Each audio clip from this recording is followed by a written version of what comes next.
Hello, welcome to another episode of Drinking with Comics. My name is Sean, And I'm Mike and 2.0. we are joined today by Brad Radar or Raider Rader. Raider. Raider. Sorry, I Hmm. Radar goes with the look and the What? feel of the strip. So I was thinking Radar every time I read a page, and Mhm. Mike Wellman, who Wellman. longtime longtime viewers will know I've had a relationship with this man for over 10 years, and he just told me today it's pronounced Wellman.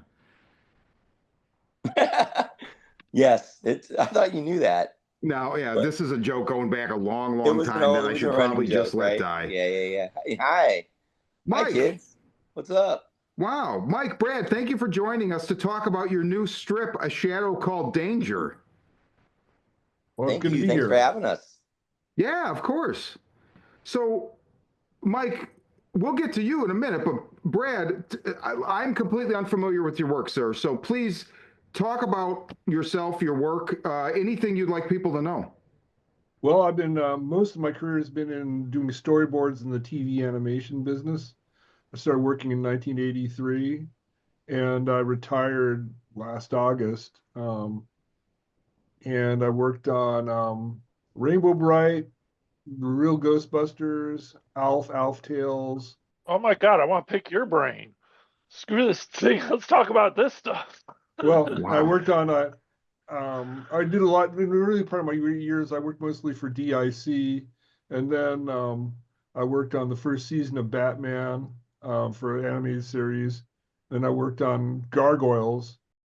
I directed on Captain Simeon and the Space Monkeys, Godzilla, Spawn for HBO, and Was that the then original 70s Godzilla cartoon? no, this is a Or Sony did a revamp that came out with a movie that 1995 or something because I was they did like an animated spin-off version of it. oh, okay.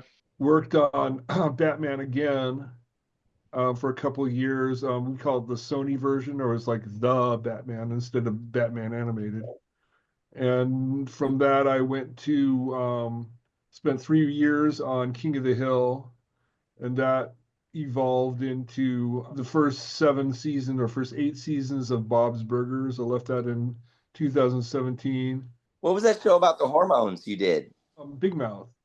Big I Mouth. worked Yeah, a on lot of Big kids Mouth. know That was that. one of the shows I worked on that for about 2 or 3 months. Did layout, That's a pretty impressive resume, man. Yeah, and in man. between there, I did comic books. I my goal. I'd always thought that doing comics, doing animation was just something I was doing for money. What I really wanted to do was comic books, and I'd go to I graduated from Art Center College's design in Pasadena in 1983, and I figured I'd get hired right away because, hey, I went to Art Center, which is the best art school in the country, and found that not to be the case. Having worked on the Batman animated series for close to a year, I was able to get into comics drawing the Batman animated, I call it was Batman Adventures or something, or the animated spin-off comic. And I did Okay. three issues of that, and that led to doing a mini series for Dark Horse called The Mark in America. And then a lot of my friends became directors, so I figured I'd throw my hat into the ring, and I directed on Captain Simeon and the Space, like I said, Captain Simeon and the Space Monkeys. I directed on Godzilla, then I directed on Spawn, and Where I you won an decided Emmy. and won an Emmy for directing on the. You won an Emmy. I directed the last episode of the third season of Spawn.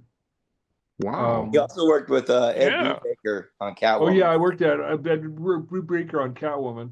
I was like, Wow. I took over from Darwin Cook. He did the first 4 issues, and I did issues 5 through 11. That was a great run. It's almost like I'm a bigger Yeah. fan of Brad than he is of himself. Well, I no, I think I'm great. I think I should Oh, be rich thank and you. famous and adored by everyone who adores comic book artists and Well, animation I am a artists. fan. Thank you. I'm a fan of you too, Mike. Uh, Also, I'm gay, and so I was doing a lot of I started publishing gay art folios and homoerotic art folios and graphic novels in the early 2000s.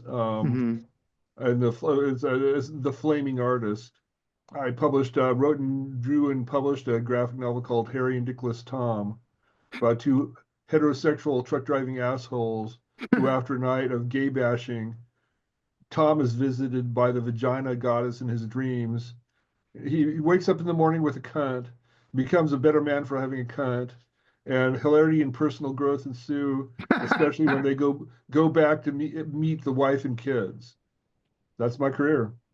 Man, so that's like Mike Shin said, that's quite a resume. And one Yeah. thing you mentioned before we rolled, you mentioned, and Mike Wellman, I was aware of this, but I never read it. And I don't even think you have copies because you gave me copies of, I think, almost everything that you wrote that you had on hand. But the Bush comic, which was, I believe, framed in the old shop somewhere, because I've seen the cover.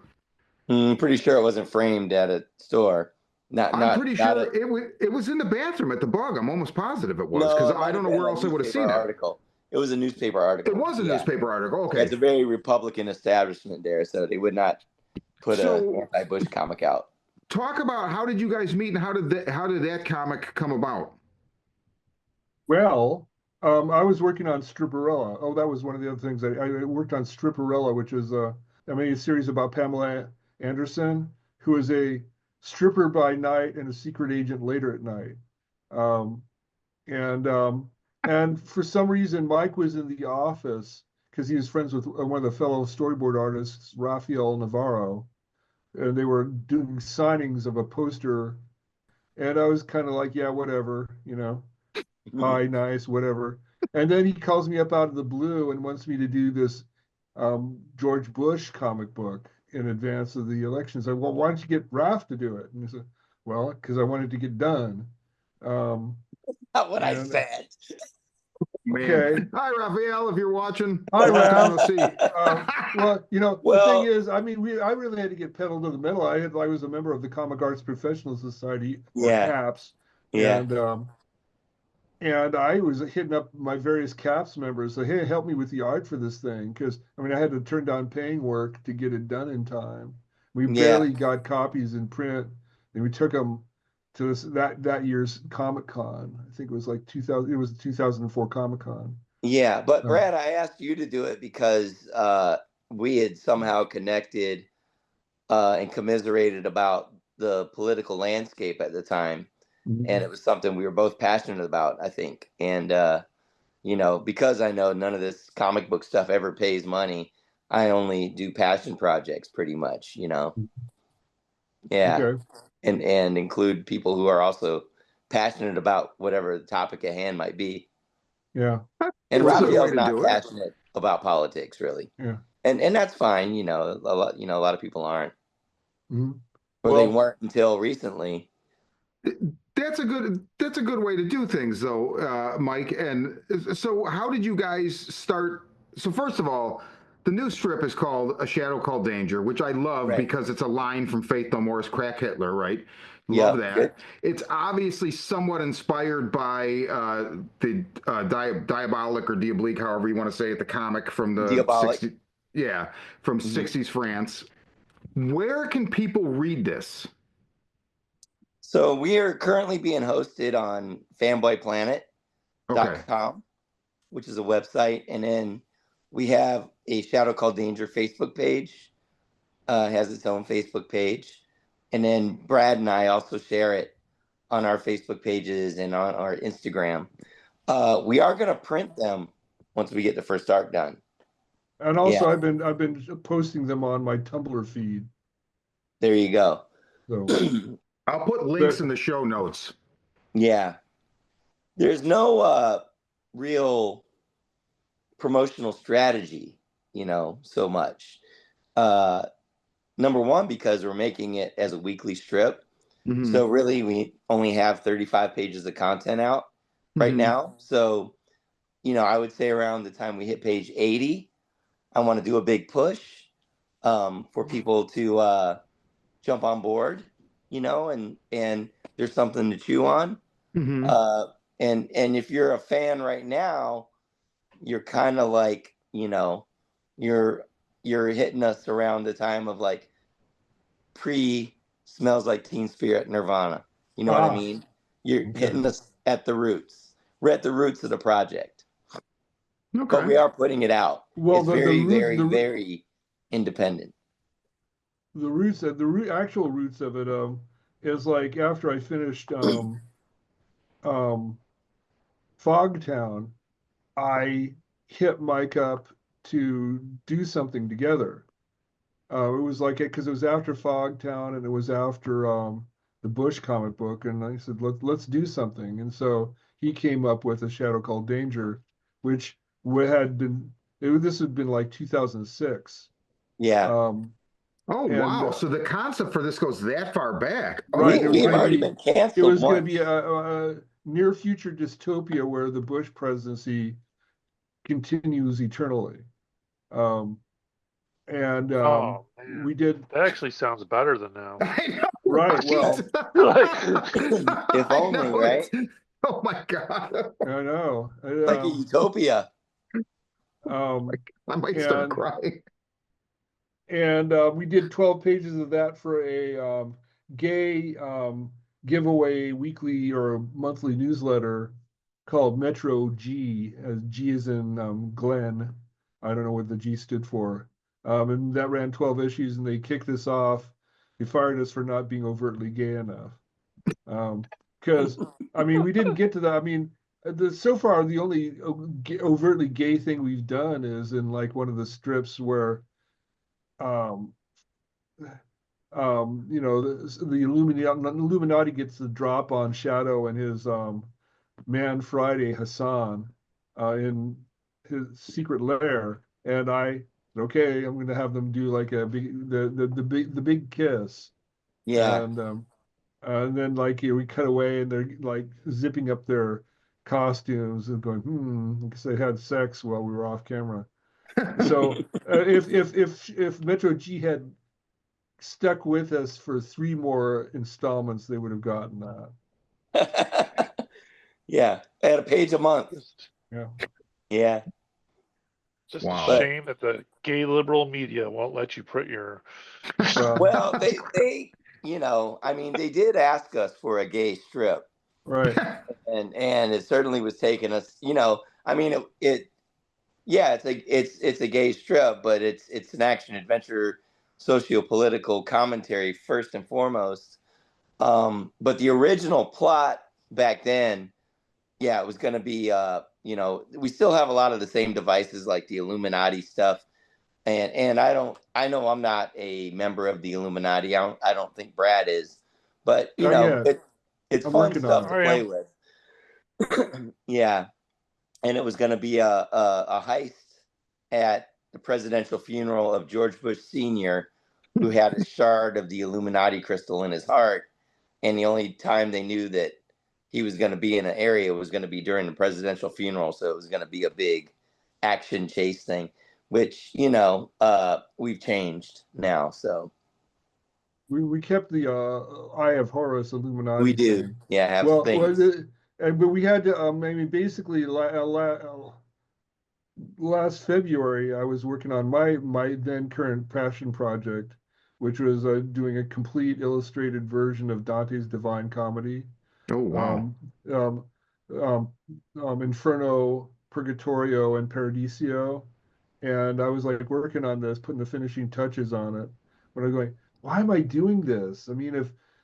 If Trump wins the election, all this is going to be, irrelevant.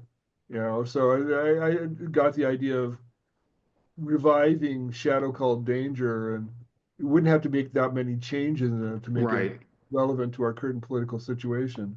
And Mike went for it, and that's when we started rolling. He added 2 new pages in between of the original pages 1 and 2. He added a new page 2 and 3 of basically a recap of the failed coup attempt. January 6th.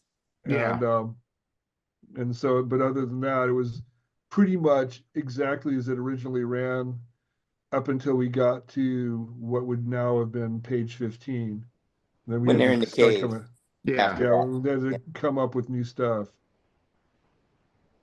So It's an awesome strip. I really like it. I'm looking forward to having it collected, to have it in my hands. I think your art will like just really pop on the page. I'm not a huge fan of reading comics on a digital screen.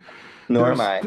There's one example I can give you, and that's Warren Ellis and Declan Shalvey's Injection, which with whatever the reader is I use for it, it's like you can go panel by panel, and it is the most widescreen cinematic viewing. I mean, it's just unbelievable. So it works, but I also have hard copies of it too. So it just depends on my mood. But other than that, it's really hard for me.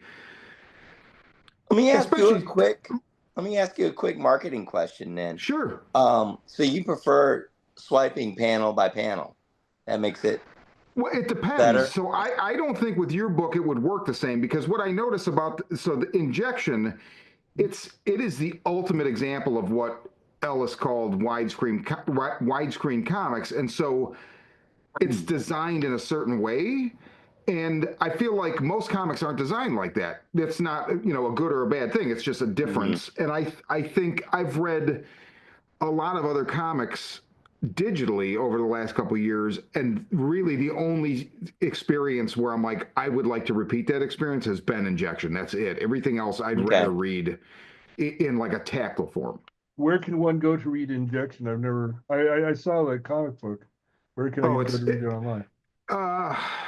I bought the collected edition from the Bezos Corporation, and so I guess I read it on Kindle, I think. Okay. Can I speak a little bit about the process of A Shadow Called Danger? I like to, because we've done a couple interviews already, Shawn.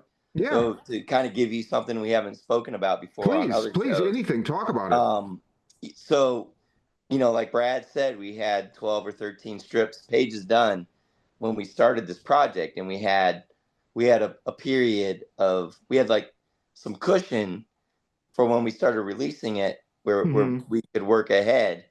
And a few things happened. Number one, I'm a procrastinator. But number two, when we started putting this book out, the election hadn't happened yet. And one of the conversations Brad and I was having was, well, what do we do once Kamala wins? We thought that would be the problem. We thought, if she wins or when she wins, are people still going to want to read this, right? And we know that that's not the case. I wish that was the problem we were having right now. But by the time the election happened, we were pretty much only 1 week out from what was happening in the real world. And that starts to reflect itself in the book or in the strip. And, once he won the election in November, I started thinking, okay, what has he been saying on the campaign trail? What has he been, really reiterating over and over? And one thing was massive deportations. So, I talked to Brad. I was like, I think we want to steer the story towards, Guantanamo Bay and what's the Broward County has a transitional center. That's the closest one to Mar-a-Lago. So, while we're still juggling the fun Illuminati mysticism, I wanted to also be very topical. And so you had commented when we spoke earlier about how immediate things were. I showed you the latest page, and you have a helicopter crashing into a plane. Yeah. There's no other format where we could be that with the times. Right. So, Brad. So, but that was written and drawn well ahead of the Black Hawk. No, it was written and drawn like about a week after, actually. Oh, okay. That's what I initially thought. But okay. And I had to point out to Mike that that's what we were doing. Okay. And I wanted to play it up further, and so I researched, okay, so the copter that crashed was a Black Hawk. Okay, so I did a bunch of research on Black Hawks. So, I went to go see Brave New World today, the new Captain America movie. Oh, how is it? It's okay. It's It's all okay. right. But the shit that's going on in the real world, uh, to no pun intended, trumps what the stakes are in this movie. Like the real world stakes we have right now are bigger than what there is happening in the Marvel universe. They're fighting over adamantium. Who's going to get the adamantium first? Who gives a shit? Yeah, We're talking yeah. about Well, taking over Greenland and Panama and Canada and all this Gaza, turning it into Trumpistan or whatever. I just hope that when the Muslims do what they need to do to Trump, that America doesn't freak out. Like, okay, yeah, he had it coming. That's Well, my shocking. That's the headline, Sean. Oh boy. I would think that we will freak out because that's all we seem to be able to do is react poorly with I like to the. think it's the Muslims. well, Well, I find it interesting that both assassination attempts on Trump were done by MAGA people. they were. Yeah, that's interesting. They, I they think have all the this. aim of a stormtrooper, by the way, from Star I have Wars. theories about that, but I'll keep it to I myself. know. I think. Well, I had a recent epiphany, and yeah, it's a rabbit hole fucking thought, but you know how adamant he still is that he won the 2020 election, right? He's still. Uh, I think that he thinks he how could he have not have won it when he probably had rigged that one too? Like, oh, I know I won because I fucking rigged. And That's a good point. so I mean, he is really, and he doesn't have to be convinced anymore that he won it, but he's still convinced that he won that election. Oh God, So it's exasperating, it and is. for Brad Well, and me, it's part of the way we soothe ourselves to make you, it you Well, had you had we had talked about having you on for your Kamala Harris comic before the election, and yeah. I had trouble accessing the Dropbox, and I was just kind of busy and stuff, and I kept thinking like, okay, I think it's going to end up. He's not going to end up on being on before the election, but she'll be, president, and then we'll have him on. As soon as that didn't happen, I got to tell you, man, I was, I just, I couldn't go back down that. I had to look away for a while. I was like, I just, whatever. Yeah. On a fun side note, did anyone actually look at the Trump comic book that came out after the election? No, is there a Trump comic book that came out after the There's a election? Trump comic book that came out after the election. He's on it's like pledged to the flag, and he's on the cover and says Trump, and then on the bottom it says pledge to the Hmm. flag. And we weren't going to order it, but we did because some customers asked for it. And I Mhm. looked through one just out of shits and giggles. The book is not about Trump. It is about the American flag. And it just cracks me up that they slapped Trump's face on it. They could easily Yeah. slap Kamala's face on it. Oh, that's so And ready interesting. to go. They pull the Yeah, snow dogs. yeah. They could have been whoever would have won that presidency if out of nowhere the Green Party won. They could have slapped their face on it Huh. and been the first with the comic book out there because it's So just a history book about the flag. here's my question to you then. Did the customers who wanted it because it was a Trump comic come in and complain or demand their money back? Because no one read it. They just Yeah. bought it so it'd be worth something. Oh, And the guy who bought it, or that we originally ordered it for, I brought it up to him just because he kept putting it, but he bought it for a friend. He didn't buy it for himself. And sure. yeah, no, he did. Just in case he's watching, he didn't buy it for himself. He bought it for a Mhm. friend. And if you're watching, sorry. That's okay. We don't judge. Yeah, I do. we're not judging, but I told him hey, check it out. When I was putting the book back, he's waiting for his friend because the Trump supporter was obviously not paying for it right away. okay. Because that's what they do. So as I was putting it back in his box, I was looking through. I was like, oh shit, he's not even in this thing. And then the next time I saw him, I laughed and I was like, "Hey, it's not he. You know, it's funny he's not even in this thing." And then he turned around and called his friend and told him the friend didn't want it anymore, and I was There you stuck with the go. fucking Oh, it's book. just about the fucking Oh, flags. you got stuck with it? Yeah. Oh, that's not right. You got So, put on I'm some not kind of. going to force the guy Toilet to paper. buy it. yeah. The Yeah. cover could be used So for we toilet paper. put it Well, on you the probably shelf, could and sell it to lo and somebody. behold, no, it sold. They both Oh, sold. Yeah. okay. I mean, here's Wow. the dirty secret about, the Kamala Harris comic I did even, but a lot of these autobiographical, newsworthy books is really, they kind of slap these things together quick and dirty. Oh, 100%. You're And they try talking to get a, from the creator's perspective. well, I didn't with mine. I I put know, a I'm lot of kidding. love, but no, because the company that I did it with, Tidal Wave, and I'm not talking shit about them. It's a great business model.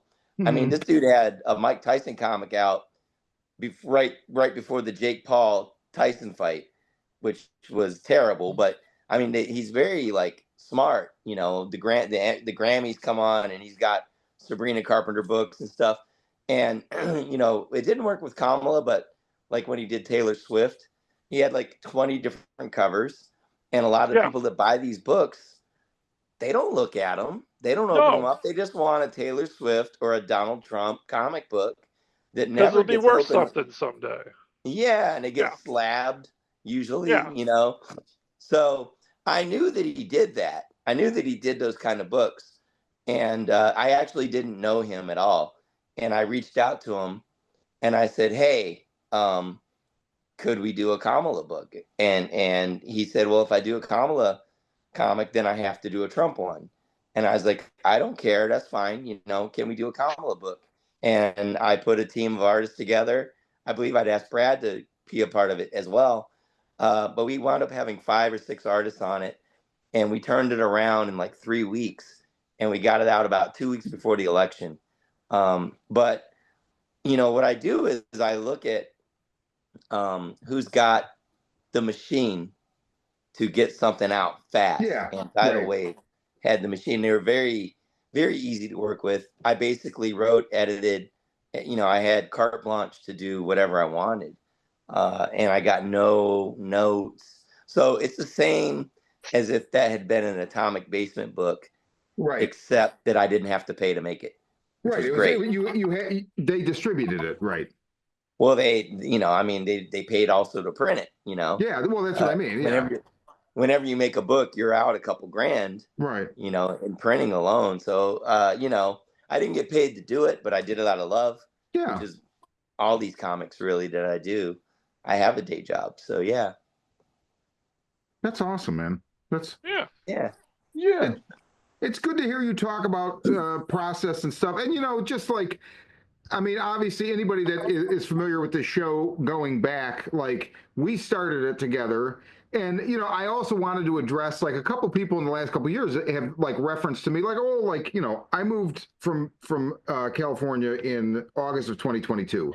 You were the last person to hang out at my apartment in Redondo Beach before I moved, Mhm. other than the few friends that came over and helped us pack the day I left in the truck. You were the last person there. But people have been like, so, like, do you guys have a falling out or whatever? I'm like, no.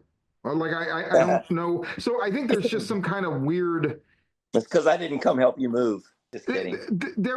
I think there was a perception just based on the fact that, like, the way that our lives kind of, and it was weird because we lived walking distance from one another, but they just Yeah. dovetailed. And I mean, like when you moved to Atomic Basement, it was Long Beach, right? We did a couple Yeah. shows there, then we had COVID, whatever, blah, blah, Mhm. blah. But, Yeah, I people mean, weren't supposed to be hanging out in 2020, 2021. They weren't supposed to yeah, be in yeah, proximity to each other. exactly. I remember the night that I came over to watch movies at your house. Yeah. We were masked up, we were sanitizing, we were, taking every precaution. I sat 6 feet away from you, and Well, that was like people. the first one. The second one was in 2022, right before I left. So like probably August. And by then, Mhm. I think it was a little bit more relaxed because by then we had traveled to like look for a house and stuff like that. So, Oh, okay.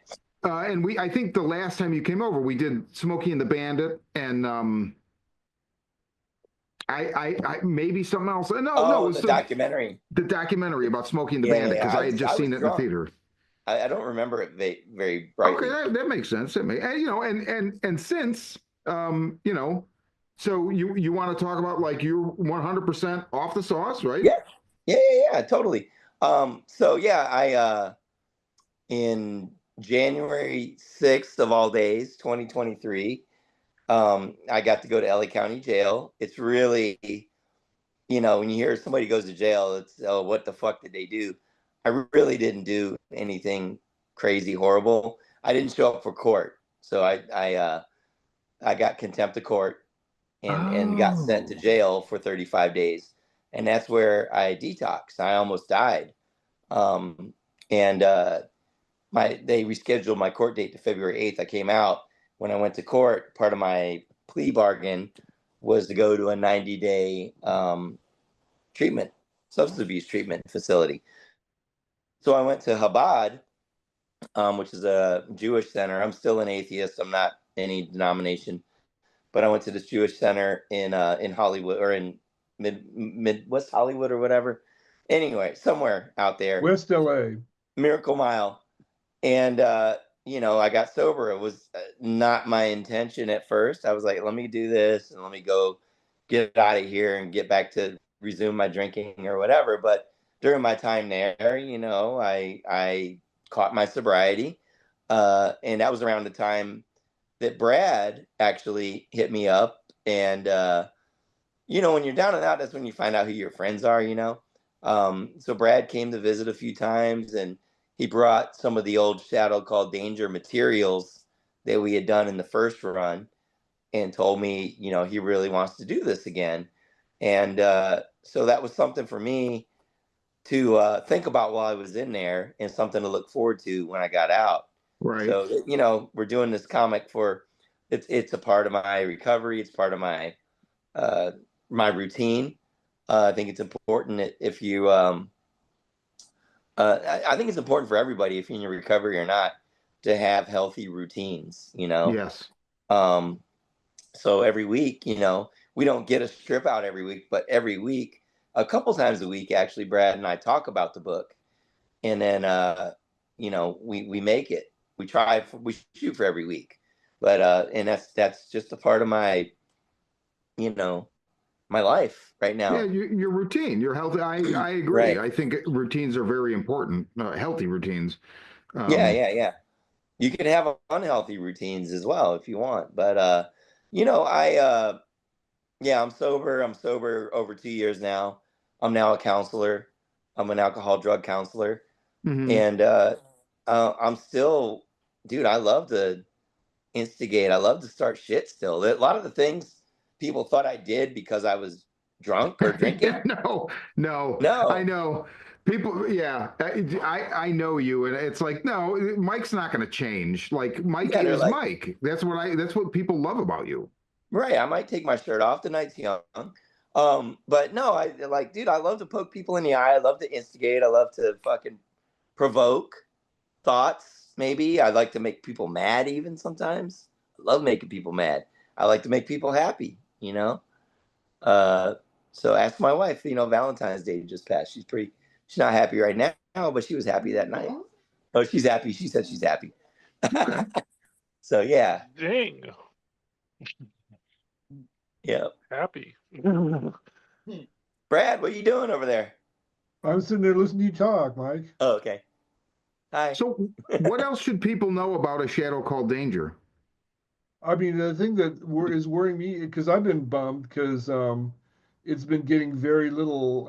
Usually when I post something, of course, post something on Facebook or Instagram, I get like 20, 30 likes, and on Shadow Called Dangerous stuff, I get like maybe 2, 3, 5 likes, and I'm going, what the fuck's up with that shit? Algorithm. And And Everything's against the artist. I yeah. read something about 6 months ago that just cracked my soul in half. And a lot of my friends that are artists that have used social media over the last 10 years to build their art following all back this up. And it's like the thing that I read, and I cannot remember, it was linked through Warren Ellis's newsletter, through uh, it doesn't, whatever. Anyway, it was a writer, and they were talking about the fact that the whole social media thing was a long con, and they had people build followings, and now they're ransoming them back to you, and Yeah.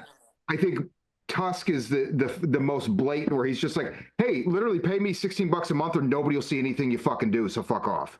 Like, he's been the most blatant because he's got, he just is who he is. And that's not a good thing. But they're all doing it. And so I've seen the same thing where it's just like, I, it, I, I just I think the think, algorithm is buried. It just, especially now, like you guys doing this. yeah, Is there an element of this that is being squashed because of what it is? it Possibly. could be, but also if I could do my pep talk to Brad real quick, the next page that drops is going to be page 35, right? 6. Or 36. So if you're a casual doom scroller on Facebook or Instagram and you see it's page 36, unless there's something that really captures your attention, you might be inclined to just keep scrolling. Um, and again, I'm not. I mean, yeah, I would. There have been a few times So we this is did a get, pep talk? yeah, but Okay. for me as well as for you, okay. I just got to say it. Well, it sounds like a negative pep talk. No, it's not. We're Okay. not doing it for them. We're doing it for us. Well, And I'm doing it. I mean, I have to. I'm an ex-libertarian, and so I always thought back in my younger days when I was in my libertarianness that it'd be like the most virtuous thing one could do would be to do something for yourself that nobody else liked. Um, and I'm no longer a libertarian, okay. but I still, on one hand, I'm doing it for me, and on the other hand, I mean, I'd like to have an impact. Oh I'd yeah, I would like to too. know that the people are seeing this and Yeah. they look forward to it.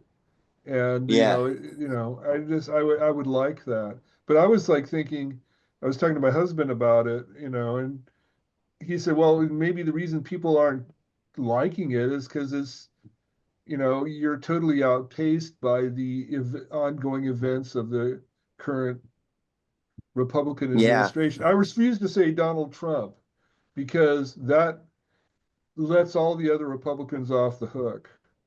From now on, I'm not going to say Donald Trump. I'm going to say the Republican administration.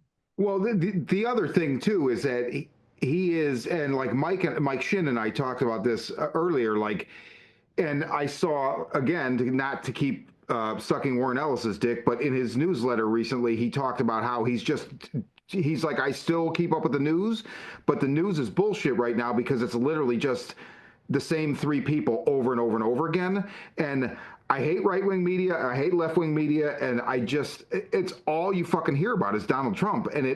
But I do think that creates a buffer for them to get away with stuff. And number two, he brought Musk and Jesse Eisenberg on board because they are Zuckerberg. taking whatever his fucking name. Yeah, sorry, Jesse Eisenberg's. I got no problem with. Sorry, Yeah. I've always called him that since that movie. But they are he was smart. He brought those guys on because everybody's now been pointing and yelling at especially Musk, and it's taken some of the attention off of him. So, but I do think that it's like the Marvel movies. Like, there's a level of it. Like, I want to go see the Captain America movie because I love the fact that they embraced Sam as Captain America. But I haven't seen a fucking Marvel movie since I don't even know when, and I don't want to. Like, I Just could watch not The wait. Incredible Hulk, and you're good for this one. Go see this one, but you got to watch Incredible Hulk with Ed Norton first. I've seen that. I've Yeah, seen it because it's Thunderbolt Ross, right? Is that a right. spoiler? But and more I than don't. that, but yeah. But yeah, I think that once we get a physical book out and there's something that people can read that first story arc and Yes. then run from there, or maybe we do something, and I don't want to do something just for the sake of getting attention, but maybe we hit a chord just at the right time that gets attention, because this has happened before with you know, music and with film, with other comic books where it's running. You know, Walking Dead, a long running comic book, Walking Dead, was a certain degree of popularity, but then when the TV show came out, Yeah. you know, a lot of people came back and read the books. You know, so things aren't instantaneous. I'm down, Brad, to do it for as long as you're willing to do it, to you know, a small readership. Um, you know, like Chapel. You guys know who Chapel Roan is, No. Brad? Yes, I know Chaperone You is. know, Brad. You ever heard of Chapel Roan? Never heard of them. I'm hip with the Thanks. kids. She's huge. But 8 years ago, she put out an EP. They had high hopes for it. It was dead on arrival. I think it came out 2007 or no, 2017 maybe. I don't know. You'd have to look it up. But anyway, dropped by her label, just done. And some producer down, you know, many years down the road picked her up, and now she's the biggest thing. She's bigger than anybody right now. Taylor Well, She's I Swift. mean, look ugly at as John hell. Carpenter's The Thing. They're like one of the most lauded horror movies of all time. And Carpenter is like, he's like, I don't want to talk about it because nobody went to see it when it fucking opened. It's a sore spot for me. I'm glad y'all like it now, but you know, I mean, that Blade movie was Runner. bashed and forgotten, and just you know, it didn't do anything. I mean, Well, I obviously, Blade there like were Runner. They always Live. there you go. I mean, well, Carpenter is somebody that has succeeded after the fact, you know, Yeah. for sure. I mean, he always had a career, but you know, I think, especially Brad, with your art, and that's Mike. I'm not taking anything away from your writing at all, but I'm just saying when people look at a No, comic book, the general right. It's population visual when they look medium. at a comic book, they look at the art, right? And I'm actually the other way. I generally there's been a lot of books that I've loved, and people will be like, I don't like the art. I'm like, I don't see the art in a lot of comic books because the art and the words, my brain interprets it as one thing in a way. But your art really pops off the page to me, and I think Wow. in like a nice tactile form, I think it will be gangbusters. So Huh. I brought up the thing about the algorithm squash, not because I wanted to like lay on to your misery, but to say that like I think everybody's dealing with it right now, and the thing is, just do it, and I mean, you guys have something to believe in, and I really I think it's awesome. I'm Well, very excited to get like a physical copy eventually. one of my frustrations is um,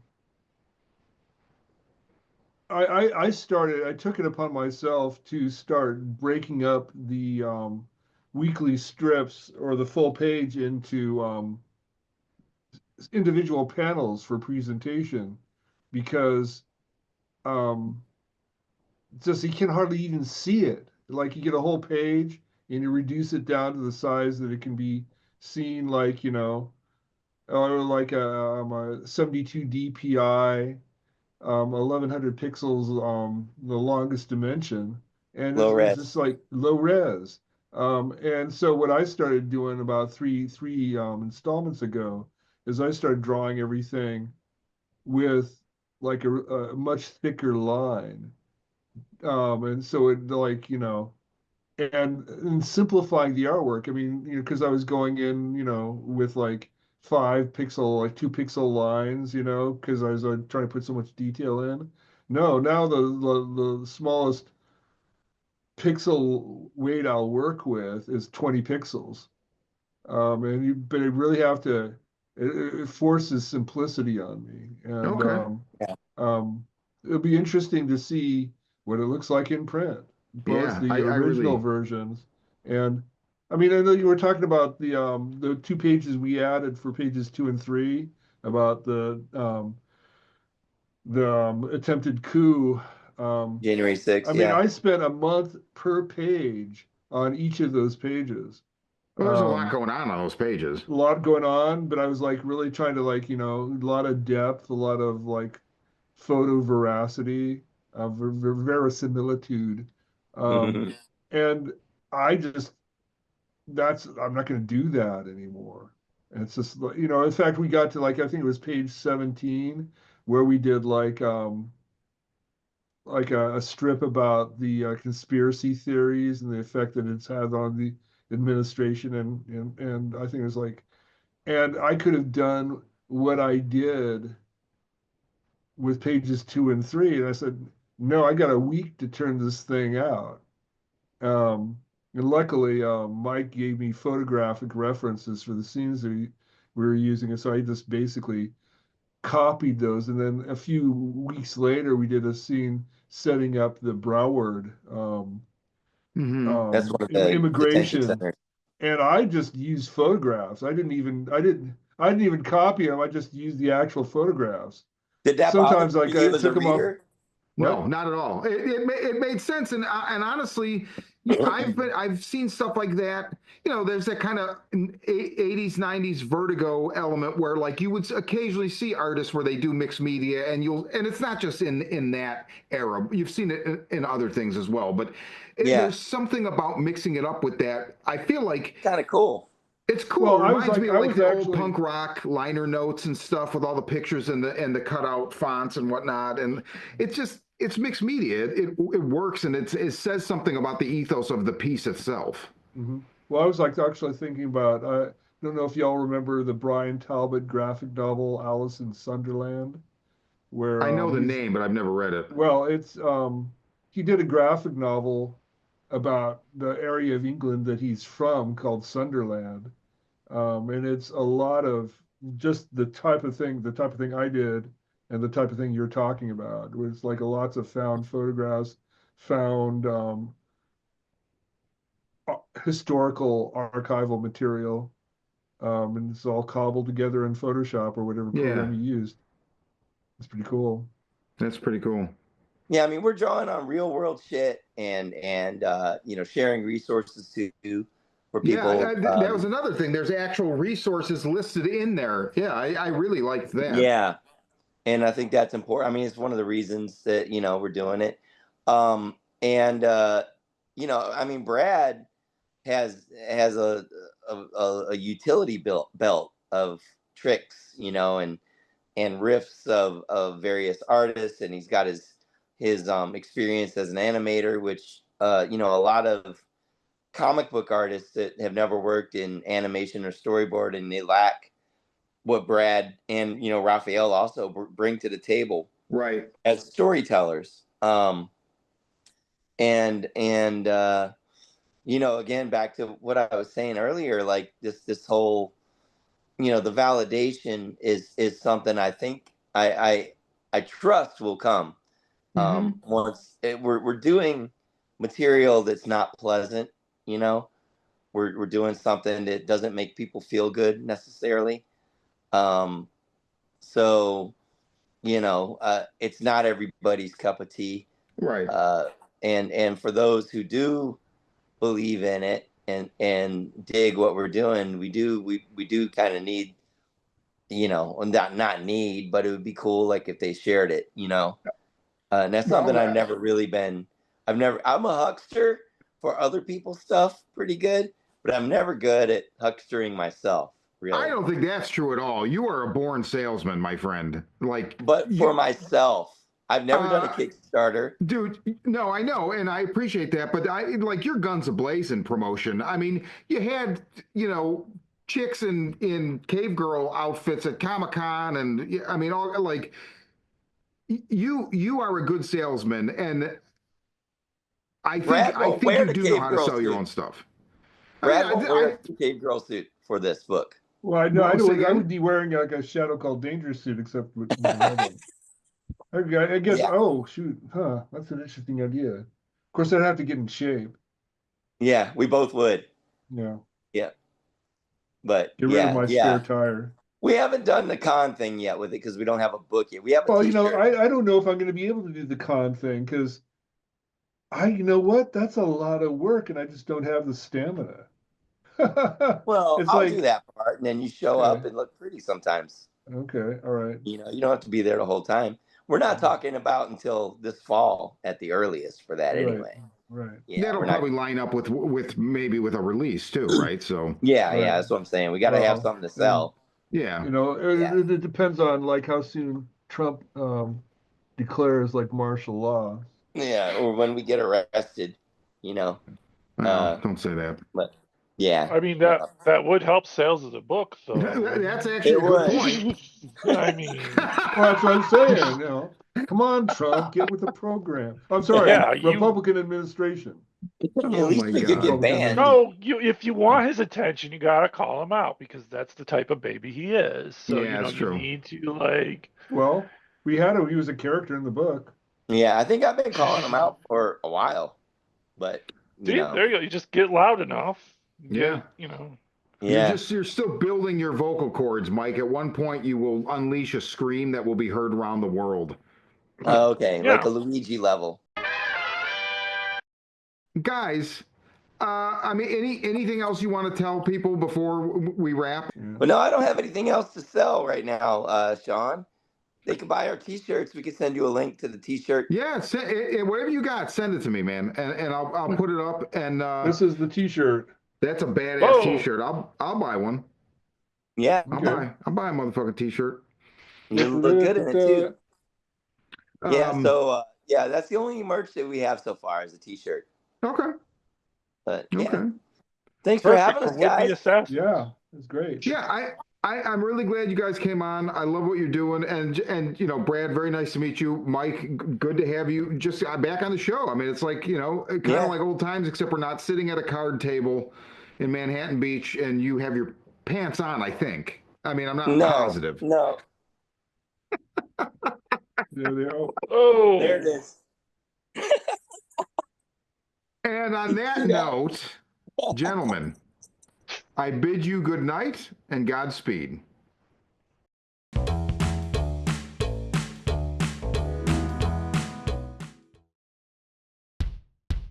Hi, I'm Shawn. Join me and my friends every week for the Horror Vision, where we talk about horror movies.